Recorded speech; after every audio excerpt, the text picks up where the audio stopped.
ബിസ്മില്ലാഹിർറഹ്മാനിർറഹീം. അല്ലാഹു സുബ്ഹാനഹു വ തആല സമ്പത്ത് നൽകിയിട്ട് ആ സമ്പത്തിനെ ഉദാരമായി ചെലവഴിക്കുകയും അതുപോലെ ആ സമ്പത്ത് ചെലവഴിക്കാതെ പിടിച്ചു വെക്കുകയും ചെയ്ത ധാരാളം മനുഷ്യന്മാരുണ്ട്. ഇമാം സമഖ്ശരി തന്റെ റബീഉൽ അബ്റാർ എന്ന ഗ്രന്ഥത്തിൽ അത്തരത്തിലുള്ള ചില ഉദാഹരണങ്ങൾ കൊടുത്തിട്ടുണ്ട്. അത്തരത്തിലുള്ളൊരു ചരിത്രമാണ് ബഹുമാനപ്പെട്ട ഹസൻ ഹുസൈൻ റളിയല്ലാഹു തആല അൻഹുമ, നബി സല്ലല്ലാഹു അലൈഹി വസല്ലമയുടെ പേരക്കുട്ടികളാണ്.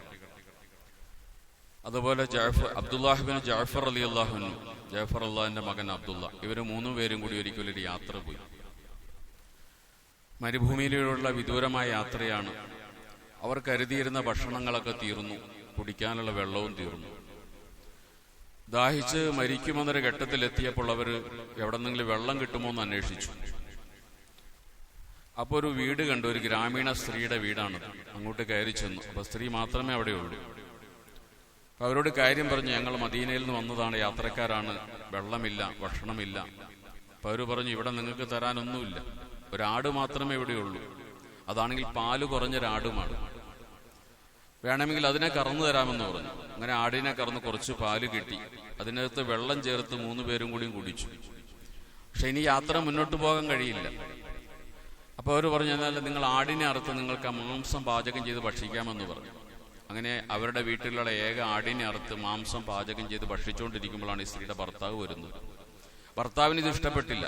ഭർത്താവ് ഈ സ്ത്രീയോട് ശകാരിച്ചു, ഇങ്ങനെ ചെയ്തതിന് ശകാരിച്ചു.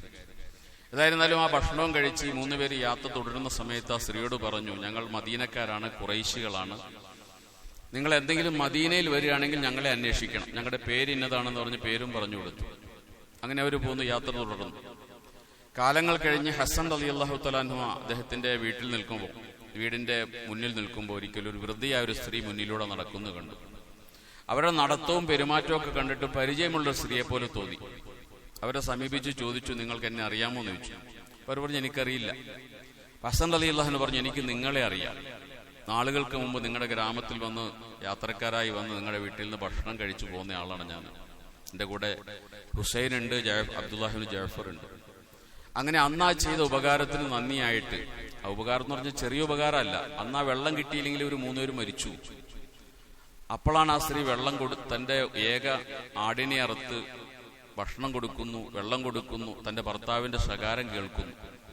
മറക്കാൻ കഴിയാത്തൊരു ഉപകാരമാണ് ഇവർക്ക് മൂന്നുപേർക്കും എന്ന സ്ത്രീ ചെയ്തു കൊടുത്തത്. ആ ഉപകാരത്തിന് പ്രത്യുപകാരം എന്ന നിലയ്ക്ക് ഹസൻ റളിയല്ലാഹു തആല അൻഹു 1000 സ്വർണ്ണ നാണയം ദിനാറ് കൊടുക്കുന്നുണ്ട് സമ്മാനമായിട്ട്. ധാരാളം ആടുകളെയും കൊടുക്കുന്നുണ്ട്. എന്നിട്ട് ഹുസൈന്റെ അടുക്കിലേക്ക് പറഞ്ഞു വിട്ടു. ഹുസൈനെ ചെന്ന് കണ്ടു. അപ്പൊ ചോദിച്ചു, ഹസൻ എത്ര തന്നു ചോദിച്ചു. ഹസൻ തന്നത് ഇത്രയാണെന്ന് പറഞ്ഞു. അത്രയും ഹുസൈനും കൊടുത്തു. ഹുസൈൻ അബ്ദുല്ലാഹ് ബിൻ ജഅഫറിന്റെ അടുക്കിലേക്ക് പറഞ്ഞു വിട്ടു. അബ്ദുല്ലാഹ് ബിൻ ജഅഫർ 2000 സ്വർണ്ണ നാണയവും ഇവര് കൊടുത്തതിന്റെ ഇരട്ടി ആടിനെയും കൊടുത്തു വിട്ടു. കാരണം ഇത് ഈ പ്രത്യുപകാരം ചെയ്യാൻ ഒരു ബാധ്യസ്ഥരാണ്. കാരണം ഇവർക്ക് ആ സ്ത്രീ ചെയ്തു കൊടുത്ത ഉപകാരം അത്രയും വലുതാണ്. ഇത് ചരിത്രത്തിലെ തുല്യതയില്ലാത്തൊരു പ്രത്യുപകാരത്തിന്റെ ഒരു ഉപമയായിട്ടാണ് ഇമാം സമഖ്ശരി തന്റെ ഗ്രന്ഥത്തിൽ അവതരിപ്പിക്കുന്നത്. ഇതിനൊരു വിപരീതമുണ്ട്. ചരിത്രത്തിലെ തുല്യതയില്ലാത്ത ഫിസിക്കൽ അവനെയും പരിചയപ്പെടുത്തുന്നുണ്ട്.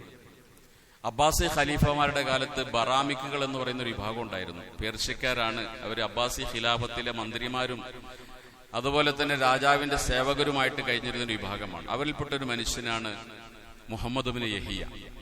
ചരിത്രം അദ്ദേഹത്തെ പരിചയപ്പെടുത്തിയത് ചരിത്രത്തിലെ ഏറ്റവും വലിയ പിശുക്കൻ എന്ന നിലയ്ക്കാണ്. അദ്ദേഹത്തെ കുറിച്ച് പറയുന്നത്, അദ്ദേഹത്തിന്റെ ഭക്ഷണം കഴിക്കുന്ന ഡൈനിങ് ടേബിളിന്റെ വലിപ്പം 1 ഇഞ്ചാണ്. 1 ഇഞ്ച് വീതി, 1 ഇഞ്ച് നീളം. വേറൊരാളും ആ ടേബിളിൽ ഒന്നും ഇരിക്കരുത്, ഒറ്റയ്ക്ക് ഭക്ഷണം കഴിക്കുക. ഇത് പറഞ്ഞപ്പോൾ കേട്ടയാള് ചോദിച്ചു, അദ്ദേഹത്തിന്റെ കൂടെ ഭക്ഷണം കഴിക്കുമ്പോൾ ആരും ഇരിക്കാറില്ലേ എന്ന് ചോദിച്ചു. അപ്പൊ പറഞ്ഞു, ഉണ്ട്, ഹിറാമും കാത്തിബീൻ ഉണ്ടാവും എന്ന് പറഞ്ഞാൽ നന്മയും തിന്മ എഴുതുന്ന മലക്കുണ്ടാവും, വേറെ ആരെയും അദ്ദേഹം കൂടെ ഇരുത്തൂല. അത് പിന്നെ ഒഴിവാക്കാൻ പറ്റൂലല്ലോ. അപ്പൊ ചോദിച്ചു, ഒരു ഉപകാരവും ഒരു മനുഷ്യന് ചെയ്യൂലേ അദ്ദേഹം, ഒരു സൂചി പോലും ഒരു മനുഷ്യന് കൊടുക്കൂലേ എന്ന് ചോദിച്ചു. അപ്പൊ കേട്ടയാള് പറഞ്ഞു, നിങ്ങൾ ചോദിക്കുന്ന മുഹമ്മദ് ബിൻ യഹിയെ കുറിച്ചാണോ? എങ്കിൽ ഞാൻ പറഞ്ഞു തരാം. ജിബ്രീലും മീകായിലും കൂടി മുഹമ്മദ് ബിൻ യഹിയുടെ വീട്ടിൽ വന്നു എന്ന് വിചാരിക്കാം. കൂടെ യാക്കൂബ് നബി ഉണ്ട്. വന്നിരിക്കുന്നത് യൂസുഫ് നബിയുടെ വസ്ത്രം തുന്നാൻ വേണ്ടിയാണ്. യൂസുഫ് നബീനെ സുലൈഖ പിടിച്ച് വലിച്ചപ്പോ, പിന്നീന്ന് വലിച്ചപ്പോ വസ്ത്രം കീറിപ്പോയിട്ടുണ്ട് പുറകിൽ. ആ വസ്ത്രവുമായി യാക്കൂബ് നബി ജിബ്രീലിനെയും മീകായിലിനെയും കൂട്ടി വന്നു. എന്നിട്ടൊരു സൂചി ചോദിച്ചു മുഹമ്മദ് ബിൻ യഹ്യയോട്, ഒരു സൂചി തരാവോ, യൂസുഫിന്റെ വസ്ത്രം തുന്നാനാന്ന് പറഞ്ഞാൽ പോലും മുഹമ്മദ് ബിൻ യഹ്യ അത് കൊടുക്കൂല, സൂചി കൊടുക്കൂല. അത്ര പിശുക്കനാണ് ഈ മനുഷ്യൻ. നമ്മുടെ നാട്ടിൽ പറയൂ, അർത്ഥ കൈക്ക് ഉപ്പ് തേക്കാത്തവെന്ന്. ഒരു മുറിവേറ്റ സ്ഥലത്ത് ഉപ്പ് തേക്കാൻ കൊടുക്കുക എന്ന് പറഞ്ഞാൽ ഏറ്റവും ചെറിയ സഹായമാണ്. അതുപോലും ചെയ്യാത്ത പിശുക്കൻ എന്ന് പറഞ്ഞാൽ 6 പിശുക്കനാണ്. അതുപോലത്തെ ഒരു പിശുക്കനായിട്ടാണ് ചരിത്രൻ മുഹമ്മദ് ബിൻ യഹ്യയെ പരിചയപ്പെടുത്തിയത് ബറാമിക്കുകളുടെ കൂട്ടത്തിൽ നിന്ന്. അതുകൊണ്ട് നമ്മൾ ഒരിക്കലും ഇത്തരത്തിലാകാൻ പാടില്ല. അള്ളാഹു തന്ന സമ്പത്ത് കൊണ്ട് മനുഷ്യർക്ക് ഉപകാരം ചെയ്യുന്ന ഔദാര്യവാന്മാരായി നമ്മൾ മാറണം. അള്ളാഹു നമ്മെ അനുഗ്രഹിക്കുമാറാകട്ടെ. സുബ്ഹാനല്ലാഹി വബിഹംദിഹി സുബ്ഹാനക്കല്ലാഹു വബിഹംദിക അഷ്ഹദു അല്ലാ ഇലാഹ ഇല്ലാ അൻത അസ്തഗ്ഫിറുക വഅതൂബു ഇലൈക്. അസ്സലാമു അലൈക്കും.